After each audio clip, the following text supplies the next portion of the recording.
इसका इलाज ये ड्रिप चढ़ाने से नहीं मानेगा, तो इसको आईसीयू में ले चलो। तो भगवान ने आईसीयू में उसको इलेक्ट्रिक शॉक दिए। आइए लेते हैं उन इलेक्ट्रिक शॉक को हम निकालो आपका 2.2 और 2.3, एक श्लोक ले लेते हैं बस, है ना।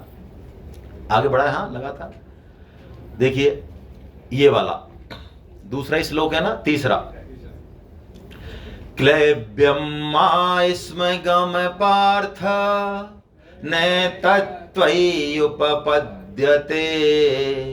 क्षुद्रम हृदय दौर्बल्यम।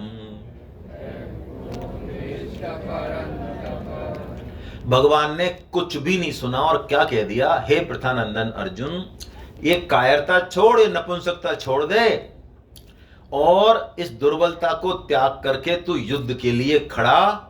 बताओ, अर्जुन ने इतना जो जोर लगाया वो किसके लिए लगाया, कि मेरे को युद्ध से छुटकारा मिल जाए। और भगवान ने जब बोले तो क्या बोले कि ये सब छोड़ फालतू की बात, तू युद्ध। अब बताओ, बच्चा जो है 1 घंटे से मचल रहा है कि मेरे को ये करो और वो करो और मैं ये काम नहीं करूंगा, पढ़ूंगा नहीं, मैं सोऊंगा, मेरे को खिलौना दिला, और वो तो कुछ करे नहीं और ये कहे कि तू अब पढ़ेगा। कैसी बीते भाई हमारे संग, ऐसी अर्जुन के संग बीती है। लेकिन भगवान ने क्यों कहा ऐसा, एक तो अर्जुन को भगवान ने क्लीव कह दिया। पहला शब्द जो पकड़ेंगे आप, क्लैब्यम। क्लैब्यम का मतलब क्लीव, क्लीव का मतलब नपुंसक, कायर, महान कायर। अर्जुन कायर है ही नहीं, कायरता उसमें है ही नहीं, नपुंसक तो वो है ही नहीं। लेकिन भगवान ने उसको ऐसा चैटुआ भरा है कि बिलबिला उठा अर्जुन। अर्जुन को कोई नपुंसक कह दे, उसका सिर बचे नहीं। इतना बड़ा महारथी अर्जुन, अर्जुन को कोई नपुंसक कह दे तो वो जिंदा नहीं रह सकता अगले 1 सेकंड के बाद। इतना बड़ा अर्जुन महारथी है। तो भगवान ने उसके उसी नस को दबाया कि अर्जुन बिलबिला उठा एकदम से, कि भगवान ने मेरी बात तो सुनी नहीं कुछ भी और युद्ध करने का निर्णय दे रहे। तो अर्जुन ने भगवान को अगले श्लोक में, जो हमने लिया नहीं है मैं वैसे ही बता रहा हूं, भगवान को 2 संबोधन दिए क्या दिए, एक तो भगवान को उन्होंने मधुसूदन कहा और एक अरिसूदन कहा। गीता में जो संबोधन है सज्जनों, वो इतने जबरदस्त हैं कि सिर्फ संबोधन पे भी हम चर्चा कर लें, पूरा श्लोक का मतलब समझ में आ जाता है। यानी भगवान को अर्जुन ये इशारा कर रहे हैं मधुसूदन कह के। मधुसूदन मतलब जिसने मधु नामक राक्षस को मारा है। अरिसूदन मतलब जिसने शत्रुओं से युद्ध किया, अरि यानी शत्रु, वैरी। तो वो कह रहे हैं मधुसूदन, अरिसूदन, आपने भी खूब युद्ध किए, मैंने भी बहुत युद्ध किए हैं, लेकिन आपको समझ नहीं आ रही क्या बात, ये युद्ध किन से, राक्षसों से कि कोई बैरियों से, ये अपने परिवारजनों से युद्ध है। आपको समझ नहीं आ रही है बात, फिर भी आप मेरे को कायर कायर नपुंसक कह रहे हो। ऐसा अर्जुन ने प्रतिरोध किया भगवान से। लेकिन देखिए, अब जो हम बात करने वाले हैं, यहां से गीता प्रकट होगी। ये गंगोत्री है गीता की भाइयों, समझें इसको हम। आइए नेक्स्ट श्लोक ले, ये वाला श्लोक, ये गंगोत्री है। गंगोत्री मतलब जहां से गंगा प्रकट हुई, गीता यहां से निकलेगी। यदि ये श्लोक नहीं होना तो गीता प्रकट नहीं होगी, नेवर। तो इस श्लोक में ऐसा क्या खास बात है, इसको हम अपने जीवन में लेके आए, तब हम गीता हमारे हृदय में प्रकट होगी, फिर हम गीता की यात्रा को शुरू कर पाएंगे। क्या गंगोत्री है, देखिए बहुत बड़ी बात मैं आपसे निवेदन कर रहा हूं, इसको समझें। अपने मताग्रह से ऊपर कृष्ण की बात को रखना, ये सबसे कठिन काम है। हम सब लोग अपनी मन बुद्धि के पीछे दीवाने हैं। आप समझिए इस बात को, मैं सूक्ष्म बात कह रहा हूं, जरा पकड़िए इस बात को। मैं आपसे निवेदन कर रहा हूं, हम सब लोग अपनी मन बुद्धि के दीवाने हैं। हम सब, हम सोचते हैं मैं जो सोचता हूं, मेरा जो अनुभव है, मेरा जो जीवन का है, कृष्ण की बात कहां नहीं जमी मेरे को। कृष्ण की बात के ऊपर अपने बुद्धि की टांग रख के हम निकल जाते हैं आगे। मैं आपसे कह रहा हूं, ये गीता पढ़ने का तरीका नहीं है। गीता हमको लाभ नहीं देगी। फिर हमको अपनी मन बुद्धि को समझाना चाहिए कि चुप, तेरा कोई क्वेश्चन है तो पूछ ले, लेकिन बात तो कृष्ण की ही सही है। तेरे को दिक्कत आ रही है समझने में, मानने में, तो पूछ, प्रश्न पूछ, शंका कर, लेकिन तेरी बात सही नहीं है। बात किसकी सही है, कृष्ण की सही है। यदि सज्जनों ये एंगल हो गया ना गीता पढ़ने का, तो इतनी जल्दी गीता हमारे जीवन में काम करेगी कि हम दंग रह जाएंगे। लेकिन यदि आपने ये एंगल नहीं रखा, अपनी बुद्धि को ऊपर रखा गीता की बातों से, तो 10 साल गीता पढ़ने पे भी सफर बहुत कम होगा।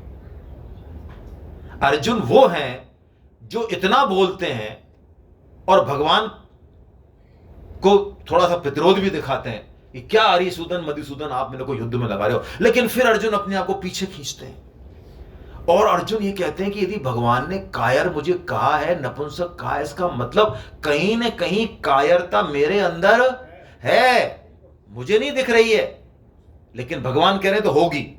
ओहो, जैसे कि संत कहते हैं, स्वामी जी कहते हैं गीता की जरूरत है हर एक प्राणी को, हमें तो नहीं है साहब, हम तो 70 साल के हो गए, बहुत बढ़िया चल रही जिंदगी।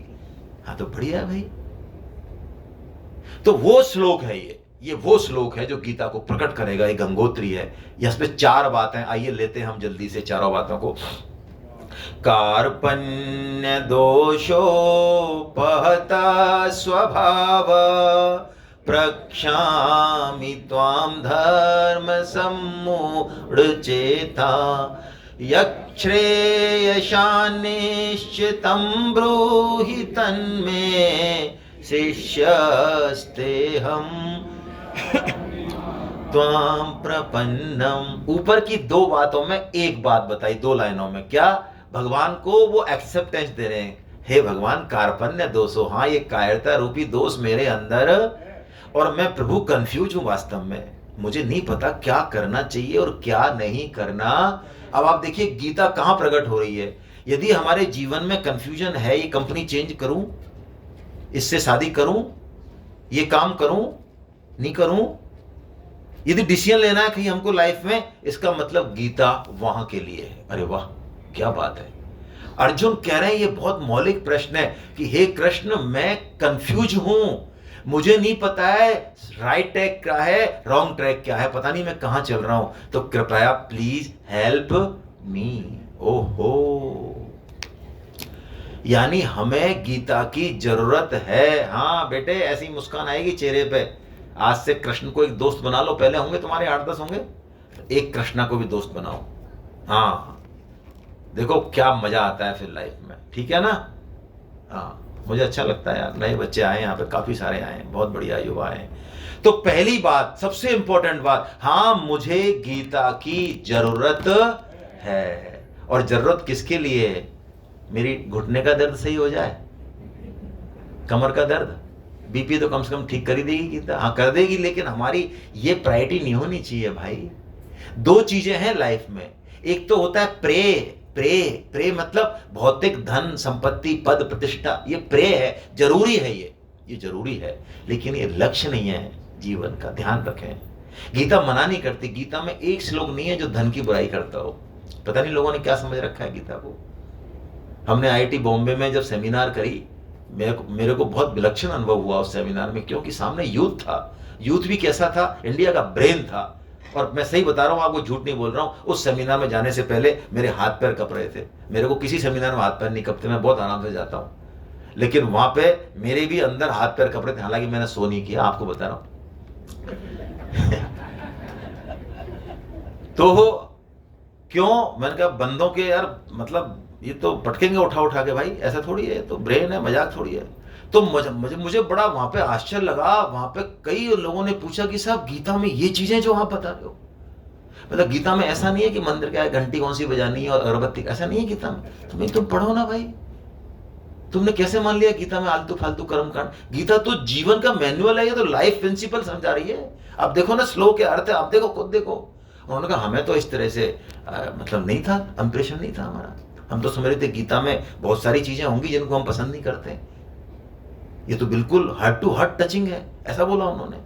मुझे बहुत उस समय ये फीलिंग हुई मुझे, मैं कहता हूं कई बार इस चीज को, कि वास्तव में हम पेरेंट्स या हम बड़े लोग इस मामले में बहुत पीछे रह गए भाई, हम बच्चों तक पहुंच नहीं पाए।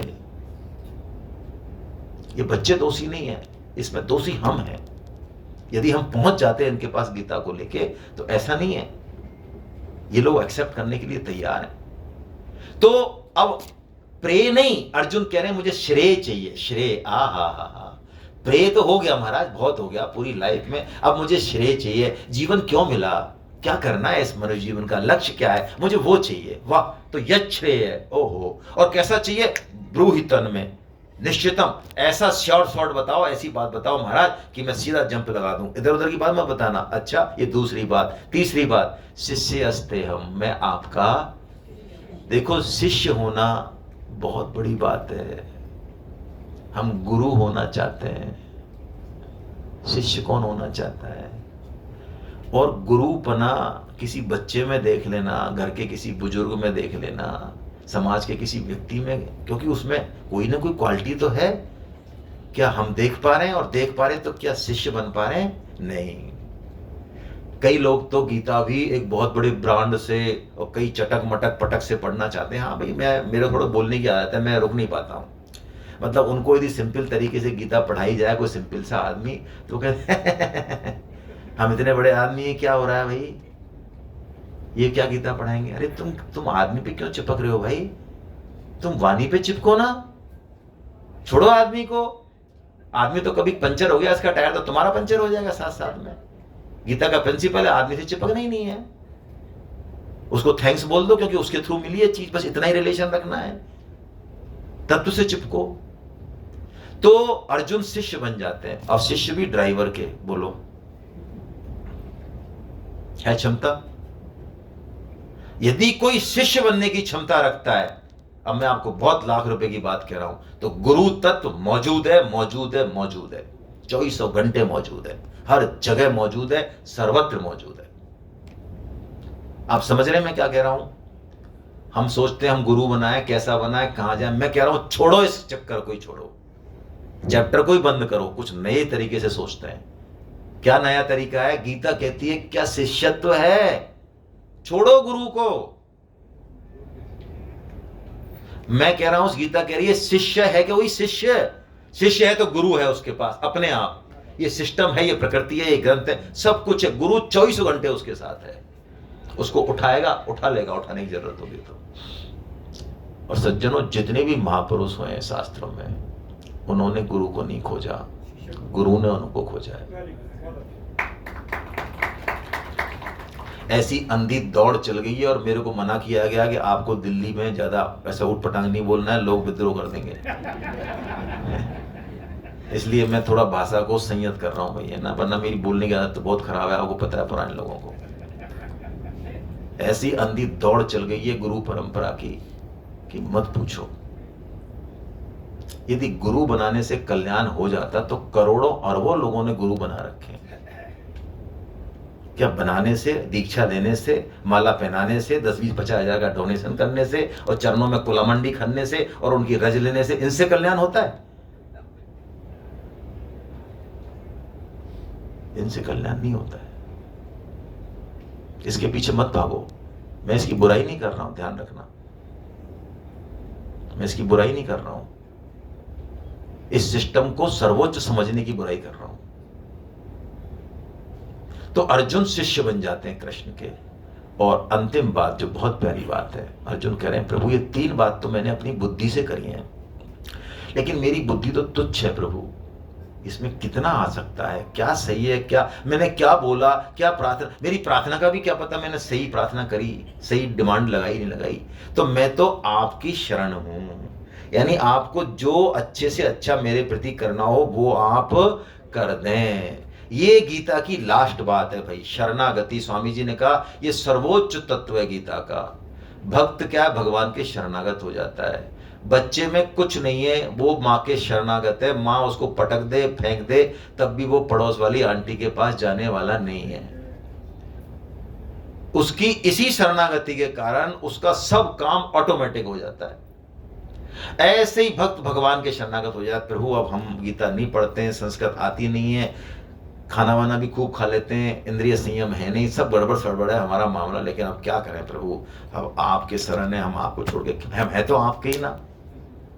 तो जब अपना होता है ना बच्चा, मोटा हो, थुलथुल हो, तोंदू हो, कैसा भी हो, काला हो, लूला हो, लंगड़ा हो, अच्छा लगता है। टेढ़ा है पर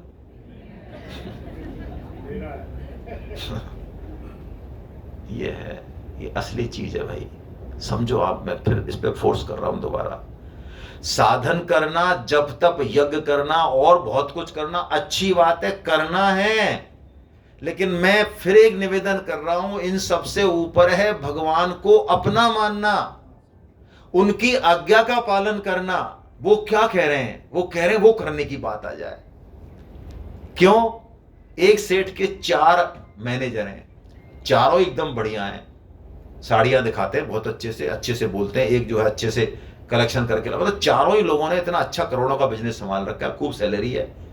और एक उसका बेटा है तोंदू थुल थुल 10वीं फेल, वो बैठा है गद्दी पे।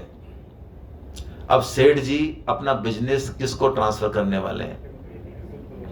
Hello, MBA holders, BTech holders, बहुत अच्छा काम करने वाले, 1.5 लाख की पगार लेकर 1.5 करोड़ का प्रॉफिट देने वाले मैनेजर्स को, हेलो, या उस तोंदू थुल थुल मोटू को? ये ताकत है। हम सब भगवान के हैं, तो आइए कहिए भगवान से, कहिए। भगवान कहने से राजी होते हैं। बच्चा यदि मां से कहे, मां है ही उसकी, कहे चाहे ना कहे, बच्चे की ताकत नहीं है कि वो बदल दे कि मैं तेरा नहीं हूं, है ही उसका अस्तित्व मां से है। लेकिन फिर भी बच्चा यदि तोतली भाषा में कह देता है, मां मैं तेरा ही हूं, मां राजी हो जाती है। ऐसे ही हम भी जरा भगवान से कह दें, उत्तम नगर से एक आवाज जाए, भगवान कहें, अरे क्या हो रहा है गड़बड़, मां उत्तम नगर में जरा देखूं मैं, क्या कर रहे हैं ये लोग हैं? कौन सी नगर है? तिलक नगर है, चलिए तिलक नगर कर लिया। वो खुराना उत्तम नगर का है ना, मेरा दोस्त है, इसलिए मुझे वो याद आता है। हे नाथ, हे मेरे नाथ, मैं केवल आपका हूं, आप कृपा करें, मैं आपको भूलूं नहीं। नारायण नारायण नारायण नारायण। बस इसमें लगे रहे भाई। अब भगवान गीता शुरू करते हैं, आइए। और सबसे पहले शुरुआत करेंगे भगवान सांख्य योग से। ये सांख्य